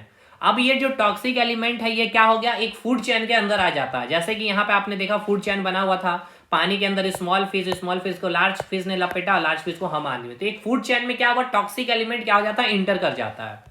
तो इंटर करने से क्या हो गया, समझिएगा, एंड गेट, इसका जो कंसंट्रेशन होता है ना इन द बॉडी, यानी कि लिविंग ऑर्गेनिज्म में, जीवित जीव के अंदर क्या हो जाता है, सक्सेसिव लेवल पे क्या होता है, वो इंक्रीज करने चल जाता है, उसका कंसंट्रेशन लेवल बढ़ जाता है। आपने देखा 4 जो संख्या थी टॉक्सिक एलिमेंट की, जो फाइनली कितना हो गई, 15 हो गई। तो यहां जैसे एग्जांपल दिया, सॉइल है ये, तो सॉइल में भाई हमने भाई खेती करने के दौरान पेस्टिसाइड बहुत डाले, बहुत सारे चीजें यहाँ पे, गंदी गंदी चीजें यहाँ पे है, तो ये टॉक्सिक एलिमेंट है। अब वो हवा चला या फिर लोगों के द्वारा या जानवर के द्वारा वो पानी में आ गया, पानी से स्मॉल फिश, या फिर इस सॉइल में कोई प्लांट है, कोई फल है, फूल निकला, तो उसमें भी हार्मफुल एलिमेंट आ गया, टॉक्सिक एलिमेंट आ गया। फल फूल को हम खाएं, जीव खाएं, या फिर सब्जियां को हमने खाया, तो उससे हम आदमियों के अंदर आ गया, तो मैग्नीफाई होते चला गया, क्योंकि लिविंग ऑर्गेनिज्म यानी जीवित जीव के अंदर क्या होता है, टॉक्सिक एलिमेंट या हार्मफुल एलिमेंट की संख्या बढ़ती चली जाती है। चलिए भाई, तो यहाँ पे वही डायग्राम मैंने दिखा दिया है, और यहाँ पे बहुत ही अच्छे शब्दों में, प्यारे शब्दों में मैंने लिख दिया है कि कंसंट्रेशन ऑफ टॉक्सिक एलिमेंट क्या होगा, इंक्रीज होगा। क्यों, क्योंकि आपको पता है यहाँ पे नंबर ऑफ सेल क्या भाई, इंक्रीज होते चले जाएंगे। अब जैसे यहाँ पे जो सेल की संख्या है, कंपैरेटिवली ये बड़ी मछली है तो ज्यादा यहाँ पे सेल होगी, उससे ज्यादा हम लोग बड़े हैं तो हमारे अंदर सेल की संख्या बढ़ी है, तो टॉक्सिक एलिमेंट की भी संख्या बढ़ती चली जाती है, क्योंकि ये टॉक्सिक एलिमेंट टूट नहीं पाता है, ठीक है ना। अगर ये टूटेगा नहीं तो ये हमारे बॉडी से बाहर निकलेगा नहीं, ठीक है ना, वेस्टेड मटेरियल के फॉर्म में, तो ये हमारे फिर बॉडी के अंदर क्या भाई, हार्मफुल सिचुएशन क्रिएट करता है, डिजीजेस कर देता है क्रिएट। चलिए अब यहां पे देखिए क्या लिखा गया है, जो पेस्टिसाइड है ये नॉन बायोडिग्रेडेबल होता है, यानी जो ब्रेकडाउन जिसका नहीं किया जा सकता है। In human beings concentration of toxic element maximum, मैंने कहा कि जो आदमी है उसके अंदर जो होता है ना ये हार्मफुल एलिमेंट, टॉक्सिक एलिमेंट बहुत ज्यादा संख्या में होती है। यानी कि अब समझ में आ गया होगा कि जैसे जैसे ट्रॉपिक लेवल इंक्रीज होगा, फर्स्ट ट्रॉपिक लेवल से सेकंड ट्रॉपिक लेवल में जाएंगे, यानी कि प्रोड्यूसर से हार्बीवोर्स, उसके बाद third trophic level carnivores, omnivores में चले गए, तो आपका कंसंट्रेशन ऑफ टॉक्सिक एलिमेंट क्या हो गया, बायोमैग्निफिकेशन क्या होता है, वो इंक्रीज होते चला जाएगा। लेकिन इसी केस में अगर मैं आपको बोल दूं, मैं पूछ लूं क्या, मैंने अभी आपको बतलाया था, अभी इससे पहले मैंने क्या बतलाया था भाई, कि यहाँ पे एनर्जी का मतलब बताइए, तो एनर्जी यहाँ पे क्या होगा आपका, डिक्रीज हो जाएगा। प्रोड्यूसर से यहाँ जाएंगे, लिंडेमैन का 10%, याद हो गया। चलिए यहां तक खत्म हो गया भाई। अब लेकिन कुछ चीजें बचा है, आशा नहीं है कि अभी खत्म है। पिरामिड का कंसेप्ट मुझे देना, वो भी आपके एग्जाम में पूछता है, तो भाई उसको भी हम लोग खत्म करेंगे, छोड़ेंगे नहीं। और कल के सेशन में क्या करेंगे हम लोग, अभी हम पूरा 3 पिरामिड अभी हम लोग पढ़ने वाले, ठीक है ना। जिसको देखिए टॉपिक का नाम ये एनसीईआरटी में भी है भाई, ऐसा नहीं है कि नहीं है, और एग्जाम के पॉइंट ऑफ व्यू से, कंपटीशन के पॉइंट ऑफ व्यू से भी इंपॉर्टेंट है। इकोलॉजिकल पिरामिड हम जिसको नाम देते हैं, ठीक है ना, इकोलॉजिकल पिरामिड। पिरामिड मतलब समझ में आ रहा होगा, आपने मैथ पढ़ा होगा, ये आपका क्या हो गया, पिरामिड हो गया, ठीक है। तो ये क्या है, इसको ये हम लोग समझते हैं। सबसे पहले देखिए समझिएगा ध्यान से, ये जो आपको मैंने क्या दिखाया, एक पिरामिड बनाया है, इकोलॉजी पिरामिड, यानी कि इन्वायरमेंट में जो जैविक अजैविक चीजें जो हैं वो एक दूसरे के साथ जो इंटरकनेक्शन है, या तो इस फॉर्मेट में, पिरामिड के फॉर्मेट में, या फिर इस पिरामिड के फॉर्मेट में। इस पिरामिड को हम लोग कहते हैं क्या, अपराइट। अपराइट कहने का मतलब ये कि ऊपर की ओर ये क्या है, इसका साइज देखिए कम होते जा रहा है। अब साइज जो कम हो रहा है इसको भी समझिए, क्या साइज कम हो रहा है। जैसे देखिए यहाँ पे इसकी चौड़ाई देखिए धीरे धीरे कम होती चली गई, तो ये जो ऊपर में अगर चौड़ाई कम हो गई है, कॉर्नर बन गया, एक पॉइंट बन गया है, ये रहा, तो इसको हम कहते हैं अपराइट पिरामिड, या फिर इसी को हम लोग कहते हैं अपसाइड पिरामिड। अब देखिए यहां से नीचे से चलेंगे तो देखिए इसकी चौड़ाई बढ़ती चली जा रही है, ठीक है, यानी कि पॉइंट जो है नीचे मिलेगा, तो इसको हम लोग क्या देते हैं नाम, इन्वर्टेड पिरामिड, या इसी को हम लोग कहते हैं डाउनवर्ड पिरामिड, ठीक है, इसको हमको नाम देते हैं डाउनवर्ड पिरामिड। तो पहले एक बात बताइए, आपको क्लियर हुआ अपराइट या अपसाइड पिरामिड या इन्वर्टेड या फिर डाउनवर्ड पिरामिड क्या होता है। सर अपराइट कहने का मतलब है कि ऊपर में जाने से हमारी चौड़ाई कम होती चली गई। देखिए जैसे जैसे हम ऊपर जा रहे हैं, यानी कि ये मान लेते हैं ये प्रोड्यूसर है, ठीक है, ये आपका प्राइमरी कंज्यूमर है, ये आपका सेकेंडरी कंज्यूमर है, ये आपका टर्सरी कंज्यूमर है, ये आपका क्वार्टरली कंज्यूमर। तो देखिए भाई चौड़ाई कम हो गई। उसी प्रकार यहाँ पे मान लेते हैं आपका ये आपका प्रोड्यूसर, ये जो भी चीज है आप मान के चलिए, प्रोड्यूसर सेकेंडरी टर्सरी जो भी है, तो यहाँ से नीचे से हम जैसे ऊपर जा रहे हैं तो क्या हुआ, चौड़ाई इंक्रीज हो गया। तो अगर हम नीचे से ऊपर जाने पे अगर चौड़ाई कम हो गई, यानी अपराइट हो गया, यानी पिरामिड का ऊपरी कोना जो होगा, कॉर्नर अगर ऊपर रहेगा भाई, ऐसा समझिए, कॉर्नर ऊपर रहेगा तो अपराइट, अगर कॉर्नर नीचे रहेगा तो इन्वर्टेड या फिर डाउनवर्ड कहेंगे। यहां तक चीजें क्लियर है, ठीक है सर।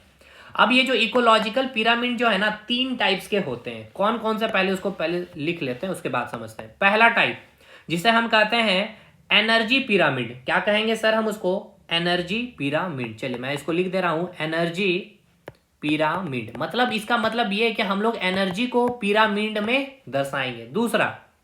दूसरा क्या है, नंबर पिरामिड, यानी नंबर यानी कि संख्या में हम पिरामिड में रिप्रेजेंट करेंगे, नंबर पिरामिड्स, ठीक है। और तीसरा कौन सा पिरामिड पढ़ने वाले हम लोग, बायोमास पिरामिड, यानी कि मास के आधार पे हम लोग पिरामिड में रिप्रेजेंट करेंगे। क्या है ये सब चीज, सब कुछ समझ में आएगा। पहले समझिए कि जो इकोलॉजिकल पिरामिड जो हम लोग पढ़ रहे हैं 2 प्रकार के होते हैं, एक अपराइट एक अपसाइड, ये क्लियर हो गया सर। अब कितने प्रकार के इकोलॉजिकल पिरामिड होते हैं सर, तो 3 प्रकार में हम लोग बांटेंगे, एक एनर्जी पिरामिड, एक नंबर पिरामिड और एक बायोमास पिरामिड। पहले आपसे ये पूछा जाएगा कि जो एनर्जी पिरामिड है, इसका जो पिरामिड है वो कैसा बनेगा, अपराइट बनेगा या फिर इन्वर्टेड बनेगा, या दोनों बनेगा। तो याद रखिएगा हमेशा ही इसकी जो पिरामिड बनती है वो हमेशा अपराइट पिरामिड बनती है। पहला सवाल यहां से, ये अभी याद नहीं करना है, मैं आपको समझाऊंगा दोस्त, एक चीज मैं आपको याद नहीं करने बोलता हूं ना करवाता हूं, ठीक है, क्लियर। अब आइए नंबर पिरामिड, यहां पे याद रखिएगा अपराइट पिरामिड बनेगा, अपराइट पिरामिड बनेगा, साथ के साथ इन्वर्टेड पिरामिड भी बनेगा, क्लियर। अब आइए बायोमास पिरामिड, यहां पे अपराइट पिरामिड भी बनता है और यहां पे इन्वर्टेड पिरामिड भी बनता है। मतलब एक चीज तो क्लियर है सर, एनर्जी पिरामिड कैसे बनेगा, केवल अपराइट पिरामिड बनेगा, यानी कि एनर्जी पिरामिड को केवल हम इस प्रकार से ही दर्शा पाएंगे।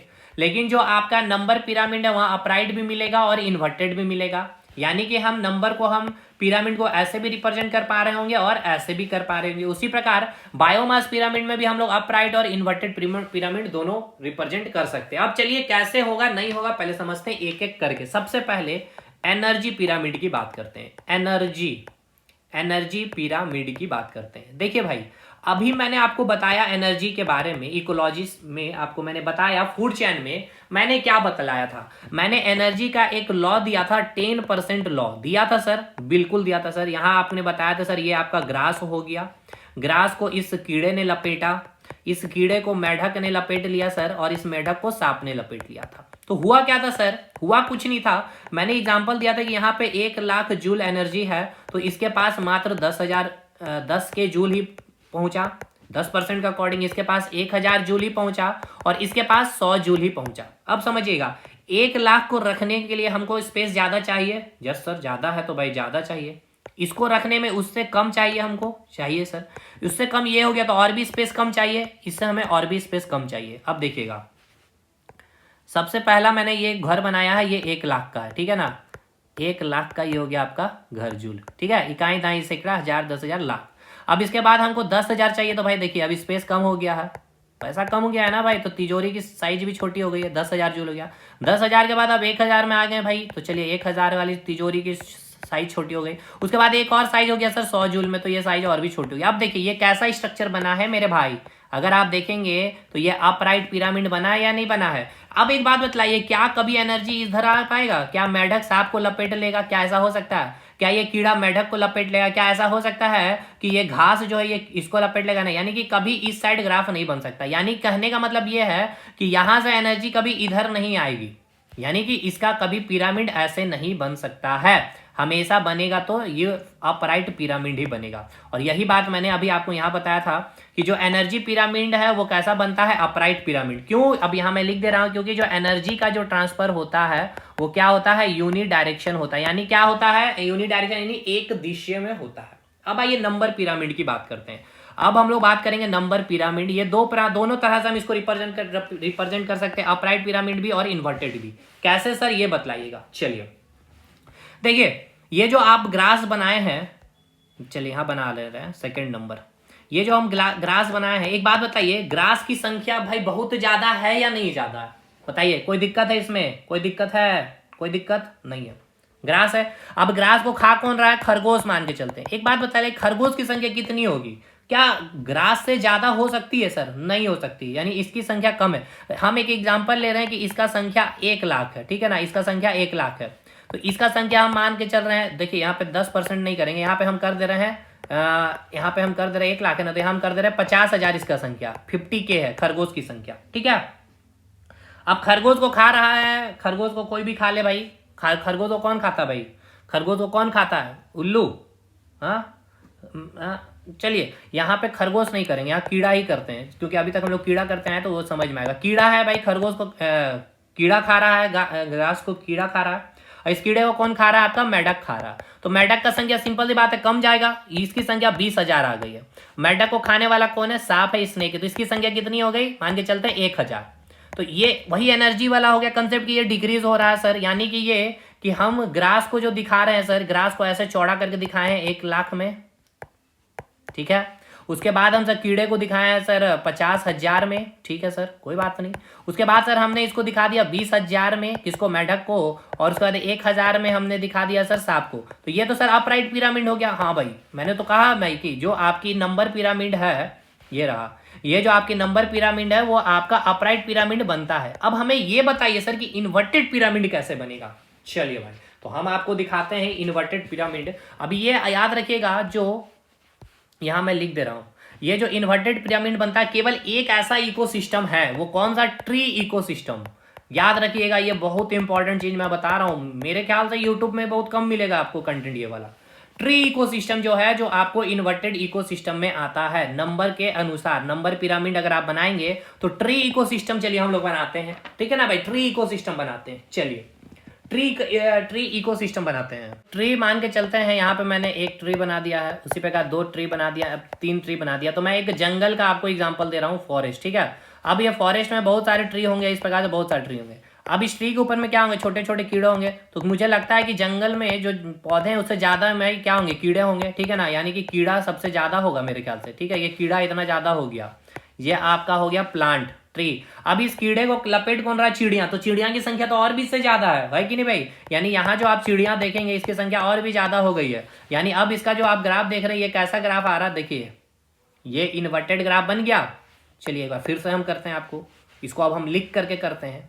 चलिए कोई बात नहीं, हर एक चीज आपको समझ में आएगा। मैंने कहा ना कोई भी चीज रटना नहीं पड़ेगा। जैसे कि मैंने फॉरेस्ट का लिया, जैसे ट्री इकोसिस्टम, तो ये हो गया आपका ट्री। अब ट्री के ऊपर क्या बहुत सारे कीड़े होंगे कि नहीं होंगे भाई? बहुत सारे कीड़े होंगे, बिल्कुल सर होंगे कीड़े। और कीड़े को लपेट कौन रहा होगा? चिड़िया। तो चिड़िया की संख्या तो आपको पता है कितना है, घोंसले हैं, घोंसले में छोटे छोटे चिड़िया हैं, उसके बड़ी चिड़िया हैं, धीरे धीरे और भी जन्म देती चली जाएगी। तो यहाँ क्या हो गया आपके? चिड़िया। तो अब ये जो इकोसिस्टम बना है, एक बात बतलाइए, ये कौन सा इकोसिस्टम, कौन सा पिरामिड बना? इन्वर्टेड पिरामिड बना, ठीक है, इन्वर्टेड पिरामिड बना। तो चलिए ये हो गया नंबर पिरामिड को मैंने प्रूव कर दिया भाई। इन्वर्टेड पिरामिड कौन दिखाएगा? ट्री इकोसिस्टम दिखलाएगा। कोई दिक्कत? कोई दिक्कत नहीं। अब तीसरा है बायोमास, यानी कि मास के आधार पे हमको दिखाना है पिरामिड में। चलिए कोई बात नहीं, मास के अनुसार भी हम लोग दिखाएंगे। तीसरे नंबर पे आते हैं बायोमास पिरामिड।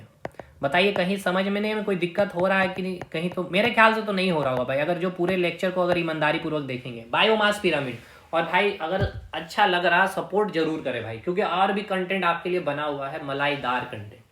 साइंस में हो चाहे जीके में हो, एनटीपीसी के लिए हो, मतलब एक नंबर कंटेंट है भाई। 2019 में देखिए मैंने भी पीटी मेंस साइको क्वालिफाई किया। इसके साथ साथ मैंने भाई अपने जितने भी उस समय थे सारे स्टूडेंट ने बेसिक साइंस, इंजीनियरिंग, ड्राइंग को भी कवर किया है। तो इसीलिए तो काफी इंपॉर्टेंट बन जाता है आपके लिए ये सेशन, तो आपको सपोर्ट भी करना है। तो चलिए बात करते हैं बायोमास पिरामिड के बारे में। तो यानी यहाँ पे जो पिरामिड बनेगा किसके आधार पे सर? मास के आधार पर हम पिरामिड को बनाने वाले हैं। अब इसको हम लोग समझते हैं लॉजिकली। अब मैंने ये बताया कि ये बायोमास पिरामिड दो प्रकार से बनेगा। एक तो आपका अपराइट पिरामिड भी बनेगा, ठीक है ना भाई?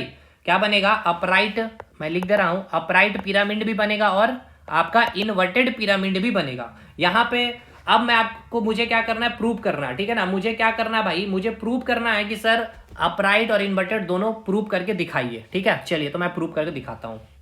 बायोमास पिरामिड को मैं आपको प्रूव करता हूं। जैसे कि यहां पे अगर आपको मैं बताऊं, सबसे पहले हम चलते हैं ट्री के पास। तो यहाँ पे मैं ट्री बना रहा हूँ, ठीक है? एक ट्री, दो ट्री, तीन ट्री, चार ट्री, पांच ट्री, छह ट्री, सात ट्री, और ये 8वां ट्री हो गया, ये 9वां ट्री हो गया, ये 10वां ट्री हो गया, ये 11वां ट्री हो गया, ठीक है? ये ट्री हो गया आपका, या मैं लिख दे रहा हूँ, ये हो गया आपका ट्री, यानी प्रोड्यूसर हो गया। अब ये ट्री को, या फिर इस ट्री को लपेट कौन रहा होगा? जंगल में क्या भाई? जंगल में क्या होगा? हिरन होंगे। तो यहाँ पे एक हिरन हो गया, यहाँ पे दो हिरन हो गया, यहाँ पे तीन हिरन हो गया, यहाँ 5 हिरन हो गया, यहाँ 6 हिरन हो गया, ठीक है? ये हो गया आपका हिरन। एक मिनट भाई, ये क्या हो गया आपका? हिरन हो गया। लेकिन यह हो गया आपका हिरन, ठीक है? ये हो गया, कलर में चेंज कर दे रहा हूँ, ये हो गया आपका हिरन। यहाँ पे मैं और भी ट्री का संख्या बढ़ा दे रहा हूँ ताकि आप समझ पाएंगे और अच्छे से। ये हो गया ट्री, चलिए ये हो गया आपका ट्री। ये आपका क्या हो गया? आपका हिरन हो गया। यहाँ मैं लिख दिया हूँ ये हिरन, और ये हो गया आपका ट्री। चलिए भाई, अब इस हिरन को किसने लपेटा है सर? इस हिरन को किसने लपेट लिया है सर? खरगोश ने लपेट लिया। चलिए, यानी यहाँ पे हम खरगोश की बना दे रहे हैं, इस प्रकार से बनाएंगे, ठीक है ना? ये हो गया आपका खरगोश। चलिए ये हो गया आपका खरगोश, ये हो गया आपका खरगोश। चलिए भाई, अब आइए, अब खरगोश को लपेटा कौन? बिल्ली ने लपेटा है, ठीक है? ये हो गया आपका बिल्ली। और इस बिल्ली को लपेट किसने लिया है? शेर ने लपेट लिया। जस्ट एक मैंने लिया एग्जांपल, शेर ने लपेट लिया, ठीक है? यहां मैं लिख दे रहा हूं शेर। अब मास के आधार पर ये आपका पिरामिड है। चलिए अब देखिए, ये जो इतने ट्री देख रहे हैं, सबसे ज्यादा मास इसका होगा। मान के चलते हैं इसका मास कितना है? 1000 है। 10,000 कम से कम लेके चलते हैं ताकि समझाने में ईजी होगा। 10,000 kg है। अब ये हिरन है, 1 2 3 4 5, कितना होगा? मैक्सिमम टू मैक्सिमम 5,000 kg का ये होगा, ज्यादा से ज्यादा 5,000 kg का होगा। चलिए अब ये खरगोश यहाँ पे इसकी वेट कितना होगा? ये भाई और भी कम हो जाएगा, मान के चलिए 2,000 kg का हो गया, ठीक है सर? इसके बाद अगर चलिए बिल्ली, इसका और भी वेट कम हो जाएगा भाई, 1500 kg हो गया ये। और ये शेर, यहाँ पे संख्या कितनी है? एक शेर या दो शेर ये पाए जाएंगे, तो इसका वेट कितना में आ जाएगा? 500 kg में आ गया। अब क्या बन गया ये ग्राफ? देखिएगा ग्राफ, देखिए ये पिरामिड, देखिए ये क्या बन गया पिरामिड आपका? ये अपराइट पिरामिड बन गया। कैसे? मास के आधार पर, यानी कि बायोमास, जैसे जैसे हम ऊपर जा रहे हैं मास क्या हो रहा है? घटते जा रहा है, घट रहा है ना भाई। 1000 kg से 10,000 kg से 5,000 kg, 2,000 kg, 15,000 kg, 500 kg। तो जैसे जैसे हम ऊपर चले जा रहे हैं, जैसे जैसे हम ऊपर जा रहे हैं तो क्या हो रहा है भाई, अपराइट पिरामिड में क्या हो रहा है, मास घट रहा है, घट रहा है। तो ये हो गया आपका कौन सा, ये हो गया आपका अपराइट पिरामिड का एग्जाम्पल। अब आइए इन्वर्टेड पिरामिड में मास का दिखाता हूं। चलिए अब हम लोग चलेंगे पानी में। पानी में ये क्या भाई, आपका फाइटो प्लैंकटन है, ठीक है ना, बहुत सारे छोटे छोटे फाइटो प्लैंकटन है, यहाँ मैंने बना दिया फाइटो प्लैंकटन, ठीक है, ये हो गया आपका phyto plankton, PHYTO phyto plankton.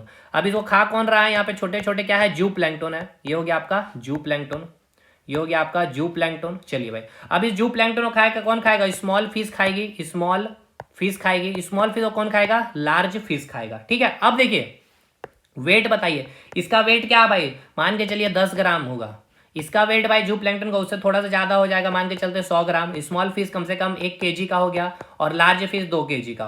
तो हुआ क्या देखिए, अब इसका पहले पिरामिड का स्ट्रक्चर, ये क्या हो गया आपका इन्वर्टेड पिरामिड हो गया, यानी कि डाउनवर्ड पिरामिड हो गया। दूसरी बात, जैसे ही हम यहां से इधर जा रहे हैं, इधर आ रहे हैं, तो क्या हो रहा है, ये आपका 2 kg का था, मैं लिख दे रहा हूं साफ साफ भी, ये हो गया आपका 2 kg, 2 kg से 1 kg में आ गए, 1 kg से 100 ग्राम में आ गए आप, 100 ग्राम से 10 ग्राम में आ गए। यानी जैसे अपराइट में क्या हो गया आपका, सॉरी इन्वर्टेड में क्या हो गया, मास डिक्रीज होगा। तो ये भी याद रखना है बायोमास के केस में, बायोमास के केस में आपको क्या रखना है, अपराइट में क्या हुआ, मास इंक्रीज हो रहा था, और इन्वर्टेड में क्या हो रहा था, मास डिक्रीज हो रहा था, है ना जी। अपराइट में हम जैसे जैसे ऊपर जा रहे थे, मास क्या हो रहा था, उल्टा बोल दिया ना मैंने, चलिए कोई बात नहीं। अपराइट में बायोमास में क्या हो रहा था, जैसे जैसे हम ऊपर जा रहे थे तो मास डिक्रीज हो रहा था ना, 10,000 से 5,000 घट रहा था। तो जैसे अपराइट में क्या हुआ था, मास डिक्रीज हो रहा था, और यहाँ पे छोटे प्लांट से फिर बड़ा मछली में चल गया, तो यहाँ पे मास क्या हो रहा था, इंक्रीज हो रहा था। तो अब देखिए बायोमास में मैंने अपराइट भी दिखाया, इन्वर्टेड भी दिखाया, नंबर में मैंने अपराइट भी दिखाया, इन्वर्टेड भी दिखाया। नंबर में मैंने बताया कि एक केवल होता है इकोसिस्टम, जो ट्री इकोसिस्टम होता है, जो इन्वर्टेड क्या बनाएगा, पिरामिड बनाएगा। और एनर्जी पिरामिड में मैंने बता दिया कि केवल एक ही पिरामिड बनता है, कौन सा, आपका अपराइट पिरामिड। बताइए पूरा पिरामिड का कंसेप्ट क्लियर हुआ कि नहीं, बताइए यहां तक कोई भी दिक्कत है। यानी आप ऐसे भी बोल सकते हैं ना, देखिए बायोमास में आपको ये भी बोल सकता है, ये जो इकोसिस्टम मैंने बनाया मास के आधार पे, ये कहाँ है, स्थल में है, ठीक है ना, ये कहाँ पे, स्थल में है, यानी कि ये आपका टेरेस्ट्रियल इकोसिस्टम हो गया। और ये जो मैंने बताया ये कहाँ बना है, पानी में, यानी कि क्या बन गया आपका एक्वेटिक इकोसिस्टम हो गया। तो बायोमास ऐसे भी पूछ सकता है एक्वेटिक इकोसिस्टम को जोड़ करके, कि जो बायोमास का जो पिरामिड है, ये अगर इन्वर्टेड बना रहे हैं हम लोग, क्वेश्चन ऐसा बोलेगा बायोमास का पिरामिड इन्वर्टेड पिरामिड बनेगा कहां पे, टेरेस्ट्रियल में या फिर एक्वेटिक में, तो कहां बनेगा, एक्वेटिक में। बायोमास पिरामिड का आपका अपराइट पिरामिड बनेगा कहां पे, एक्वेटिक में या स्थल में, या दोनों में, तो टेरेस्ट्रियल में, स्थल में बनेगा। चलिए इसके बाद एक बार मैं आपको एनर्जी पिरामिड का मैंने क्या बोला है, ये केवल आपका अपराइट पिरामिड बनता है, क्योंकि एनर्जी एक डायरेक्शन में ही फ्लो करता है, जैसे कि यहाँ पे हमने दिखाया आपको दे रहा। तो जैसे ही हम यहाँ से ऊपर जा रहे होते हैं, तो एनर्जी क्या होती है आपकी, एनर्जी क्या होती है, डिक्रीज होती है। नंबर पिरामिड में मैंने यहाँ पे क्या बताया, नंबर पिरामिड, नंबर पिरामिड में मैंने बताया कि यहाँ पे अपराइट और इन्वर्टेड दोनों बनता है। चलिए कैसे बनता है, देखिए यहाँ मैंने कहाँ बनाया था भाई, अपराइट यहाँ बनाया था ना, ये रहा। तो जैसे ये संख्या थी यहाँ पे, ये रहा आपका ग्रास की संख्या, उसको खाने वाला कीड़ों की संख्या, मेढक की संख्या, घटते चलिए, ऊपर गए तो घटते गया कीड़ों की संख्या, यानी नंबर क्या हो गया, यहाँ पे डिक्रीज हुआ। लेकिन ट्री में मैंने बताया था जस्ट एक अपोजिट, आप कहाँ बनाया था, ये रहा। ट्री में मैंने आपको जस्ट बोला कि जैसे ट्री की संख्या है, वहां पे कीड़ा और भी ज्यादा है, वहां पे चिड़िया और भी ज्यादा है। तो ये आपका क्या बन गया, आपका इन्वर्टेड पिरामिड। कौन सा हो गया ये आपका इन्वर्टेड पिरामिड, किसका एग्जाम्पल है, नंबर पिरामिड का। और बायोमास का अभी मैंने आपको बताया कि ये भी दो बनेगा, आपका अपराइट पिरामिड भी बनेगा। अपराइट पिरामिड कहाँ बनेगा, स्थल में। और अपराइट पिरामिड जब बनेगा तो इसमें बायोमास में मास क्या होगा, ऊपर से जब हम ऊपर जा रहे हैं, नीचे से ऊपर, तो मास क्या हो रहा होगा, देखिए डिक्रीज होते चला जाएगा ना। और यही चीज जब हम बायोमास को, जब हम इन्वर्टेड की बात करेंगे, ठीक है ना, इन्वर्टेड पिरामिड की बात करेंगे, तो यहाँ पे क्या होगा, एक्वेटिक इकोसिस्टम में बायोमास क्या होगा, ये इन्वर्टेड बनेगा पिरामिड, पहली चीज तो ये। दूसरी चीज, हम ऊपर से नीचे आएंगे तो मास क्या होगा, यहाँ पे डिक्रीज होगा। तो ये बात मैंने यहाँ पे लिख भी दिया है, देखिए बायोमास पिरामिड में अपराइट पिरामिड और इन्वर्टेड पिरामिड दोनों बनेगा। अपराइट पिरामिड में क्या होगा, मास डिक्रीज करेगा, और इन्वर्टेड में क्या होगा, आपका ऊपर से नीचे आने पे क्या होगा भाई, मास ऊपर से नीचे आने पे मास इंक्रीज होगा ना भाई। अपराइट में कहाँ जा रहा है, देखिए यहाँ बहुत तरीके से पूछा जा सकता है कि बायोमास अपराइट पिरामिड में मास, अगर हम नीचे से ऊपर जा रहे हैं तो नीचे से ऊपर जा रहे हैं तो मास क्या हो रहा है, डिक्रीज हो रहा है। या अगर आपको पूछेगा बायोमास पिरामिड के अपराइट पिरामिड में अगर हम ऊपर से नीचे आ रहे हैं तो ऊपर से नीचे आ रहे हैं तो क्या हो रहा है भाई, मास इंक्रीज हो रहा है। आपसे ऐसा पूछेगा यहाँ पे कि बायोमास पिरामिड में, बायोमास इन्वर्टेड पिरामिड में, कि अगर हम ऊपर से नीचे आएंगे तो क्या होगा भाई, मास घटेगा। लेकिन बायोमास का अगर हम इन्वर्टेड पिरामिड में अगर हम नीचे से ऊपर जाएंगे तो ये क्या हो रहा है, नीचे से ऊपर जाने पे इंक्रीज हो रहा है। तो ये याद रखना है। इन्वर्टेड कहाँ बनेगा, इक्वेटिक में बनेगा, और अपराइट कहाँ बनेगा, टेरेस्ट्रियल में बनेगा। देखिए ये सारा चीज आपके एग्जाम में पूछेगा भाई, और पूछा गया तो मैंने पूरे तरीके से मैंने आपको करवा दिया है, ठीक है, एग्जाम्पल देते हुए सब कुछ करते हुए। अब इसके बाद देखिए क्वेश्चन है, और इसके बाद अब छोटा छोटा टॉपिक है, जैसे मैं यहाँ बता दे रहा हूँ, जैसे कि आपको ओजोन लेयर मैंने बताया, green house gas effect, ozone, global warming वगैरह, ये सब चीजें करनी है, और वहां से भी सवाल डेफिनेटली देखने को मिलेगा। कंप्लीट पैकेज फिर आपका हो जाएगा, इससे फिर आपको दिक्कत नहीं है, फिर आपको इन्वायरमेंट से डर नहीं लगेगा भाई। चलिए आज की क्लास यहाँ एंड करते हैं, मिलते हैं हम लोग नेक्स्ट वीडियो में, तब तक के लिए धन्यवाद।